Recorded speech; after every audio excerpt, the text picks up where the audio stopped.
Israel Adesanya and Dricus Du Plessis had their first press conference in anticipation of their fight at UFC 305 in Australia, in Perth, in August. Very much looking forward to this fight. Is it August 15th? I think it's the 15th. I can't quite remember off the top of my head. I believe it's the 15th because UFC was on like the 7th or the 6th last year, which that would be a Monday, so it must be the week. Anyway, let me explain. Let me explain you my thoughts. We're going to go over a little bit of a breakdown of what I kind of thought of the press conference. Israel Adesanya continues this narrative that white people cannot be Africans, is kind of what I took from it. And let me just say, my honest hope for this fight, in a very non-hateful way, in a very respectful way, is that it's a very late stoppage. I hope DDP catches him. What the fuck is that noise? That is my washing machine, I'm sorry. I hope DDP catches him and the fight is stopped extremely late and a few unanswered shots occur, perhaps after the bell even, and just he kind of seizes up. I do not like Israel Adesanya, but this is my unbiased opinion, and I'm going to speak about how I think the fight will go. I'm also going to talk a little bit about who I think won the press conference in terms of the trash talk value. It wasn't very heated. I did enjoy it though. There's a few little things that if you're like really listening to it, you're like, oh fuck, like I can pick up on that and enjoy it and respect it and give credit to both guys regardless of my personal opinions on either of them. Starts off as a slow press conference. A guy that looked like Dana White but wasn't Dana White was the moderating the press conference, shall we say. Went off in like a 10-minute spiel at the start about Australia and Gates and what they're hoping to bring for the fans and the event as a whole, and they're proud to put it on essentially, and just, you know, the usual sponsorship stuff, and really just tried to waffle on, wasting a good 10 minutes of the half an hour press conference. Steve Erceg and Kai Kara-France were also on the stage. I think Steve Erceg beat Alejandro Pantoja just based on damage, I'd say, and a bit of control time. Obviously, it's an extremely close fight. You can't really call it a robbery. I just thought Erceg won, but I had no problem with Pantoja winning. That's essentially why I didn't make a big detailed breakdown video on it, because I would have probably made a huge video ridiculing the scorecards and stuff if it was a clear robbery. But I just thought, you know, I thought the other guy won, but it was a very close fight. It was a very similar fight, not action-wise, but I'd say score-wise and how you score it to, like, for example, a Strickland versus Dricus Du Plessis type of matchup. It was good. They were also on the stage. Realistically, they shouldn't have been there. I think if the media members maybe had used the questions that they had for Kai and Steve on Izzy and Dricus, then it might have been a bit better of a press conference. But I don't really like Kai Kara-France. I think I personally dislike him. Not that he's done anything wrong, he just bothers me a bit.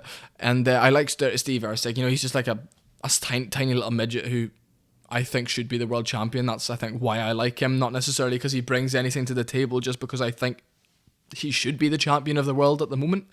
But let's talk a bit about Izzy and Dricus, because that's what we're all really here to speak about. That's the main event. It's a huge fight. Probably will do something in the realm of 700,000 pay-per-views if they can keep selling it. And if you want to sell that, bring back the racial narrative. I mean, I was at my dad's house earlier today and we were speaking about South Africa and what type of a place it is, and it's a massive black and white divide. Obviously, Izzy isn't from that part of Africa necessarily. However, could be the first time you sell a fight literally off of like a war with Angola or something like that. You know, just one of those things. Izzy again comes up with this. He goes, you know, he tried to discredit the three African UFC champions, the three kings. Israel So, did anyone notice Adesanya used to say his name, I'm Israel Adesanya? Now he goes, Israel Adesanya. Every single time.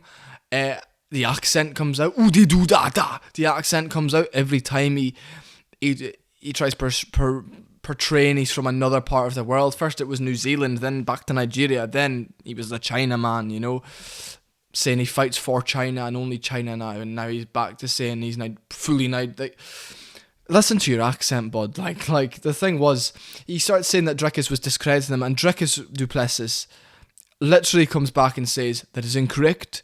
I literally stated a fact. Where's my postcode? My postcode is South Africa. I reside.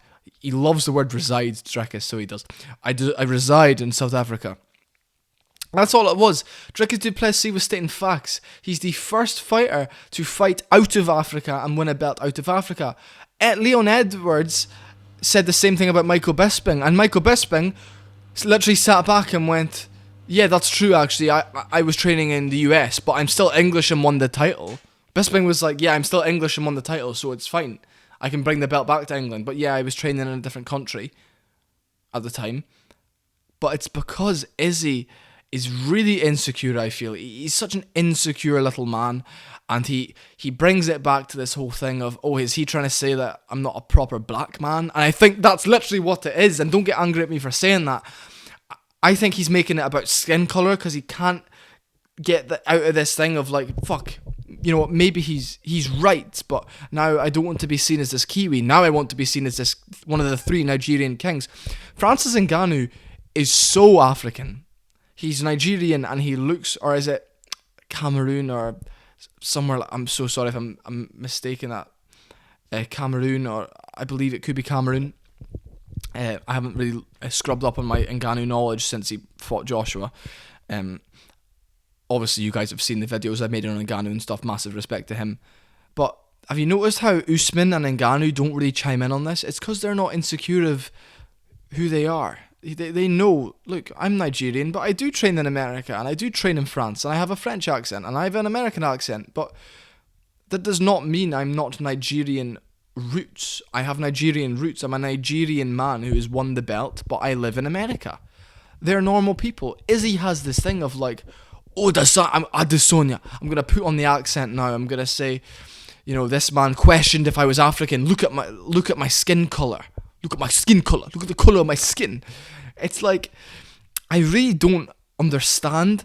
I hate it. And I think this weird cringe lord deserves a beatdown. I think Dricus saying it's good that you've taken up golf. That's a retired man's sport. Saying, whenever Izzy was like, I don't care where he's from, but I'm going to show him who he is. And then Dricus was like, yeah, well, he's going to do whatever that means. It was so perfect. We need more of this, guys. Izzy was like, fuck, like, you know, I can't get away with saying it's frozen like Elsa, botched, and all this type of thing, and frozen like Elsa. Or like, I'm going to release the dog because I'm going to be unleashed. You know, this type of thing. Like, I have a dog collar because when I take off the collar, I'm a dog and I'm going to be unleashed. It's like, Dricus will sit back and say, what the fuck is wrong with this guy, man? People call Ian Gary a cuck. This guy wanks off dogs and he does not get any stick for it. Not one comment is, why do people like this guy? He's a cringe lord who has multiple personalities, who claims he's from 3 different countries and 3 different roots, and he represents 3 different places. Fair enough. But then when someone says a factual truth and factual evidence of you do not reside in Africa, you are a Nigerian man, you were born there, you grew up part of your life there, and you were very rich there. You are now you live in New Zealand and you train out of New Zealand, and you've trained out of Thailand and you've trained out of China.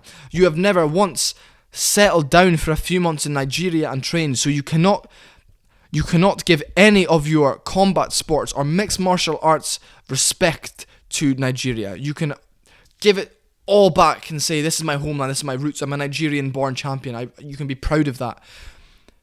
The only thing you can give to Nigeria is potentially where you learnt to dance. And I don't even think you learnt to dance in Nigeria. I think you grew up in Nigeria till you were, a kid? I'm surprised you remember it. You know? I think you don't have that deep-rooted connection with the Nigerian people like you want to have, because you haven't really gone through the struggles and hardship of being a Nigerian born. I mean, Kamaru Usman's father was a chemist who was an elite, like, you know, he was involved in criminal stuff, and he moved out of Nigeria, took his family to the States and conducted illegal shit and broke through that barrier and, you know, gave Kamaru Usman a somewhat decent upbringing in a middle-class suburb. And Ngannou had that troubled upbringing and had to escape Cameroon on a ship. And then he moved to France for a better life. He has that deep-rooted connection with his homeland, but he had to leave. You had slaves in a huge rich house from oil money, I'd imagine, or something like that, and you don't have that deep-seated love or I'm not going to say love, because obviously you probably love your origins, but you don't have that security in who you are as a man. And you're going to use that a lot as a narrative that Dricus called you not really an African. Of course you're African. Look at you. No one would look at you and think, oh, he's from New Zealand, until they heard his voice. You were obviously born there. The factual evidence is true, though. None of your martial arts success has come out of that country. The only thing that's come out of that country is you, when you left it. Dricus had a few good one-liners, saying that he's the champion. He was going to be the champion before the age of 30. He was like 6 days late of that, and he's out here to prove that he's the best. I think Dricus Du Plessis beats Adesanya. I think his calculated pressure and powerful double legs and kind of reckless abandon will get him the win. Israel Adesanya doesn't have good boxing. His boxing is sus. I think he's afraid of the pocket. I don't think he likes to punch. We've seen him enter the pocket when absolutely necessary against people like Jan Blachowicz, where he was having no success on the outside, and then he kind of, every time he entered the pocket, he would win the exchanges, which is not how people seen the fight going. I think Izzy was a bit slower than Jan expected, and that kind of threw the fight off completely. From both perspectives. But look, whatever way the fight goes, I do not want the narrative to be, look, the real African won. A real African took the belt. Dricus Du Plessis, as he said himself, where's my postcode? Where do I live? Where have I been born and bred? Where do I train? I fly out of South Africa. Every time I go to fight in the States, I fly out of South Africa. Is it Gym CIT in South Africa? Obviously, the guy's a champion. The fight, I would like to see the Strickland rematch if he gets through Izzy. If Izzy wins, I want to see Izzy probably fight Sean again. What were you guys' thoughts on the press conference? I thought it was interesting. I kind of went on a bit of a spiel about Izzy, but that's kind of what did you expect of this video. He makes it about race again. Izzy says you can only really truly be African if you're black. That's actually, if you deep dive into it, that is the case. Subscribe, guys, like, comment. I'm going to get so much hate for this video, but it's the truth. And if you guys don't want to admit it, just because you're Israel Adesanya fans, whatever. I'm not a hater, by the way. I'm happy in life. Like, I'm just being honest. I'm not jealous of him. I'm really not jealous of a man that beats off the dogs and anime porn. See you guys next time. I appreciate y'all. Like, comment, subscribe. That's the truth. That is the truth.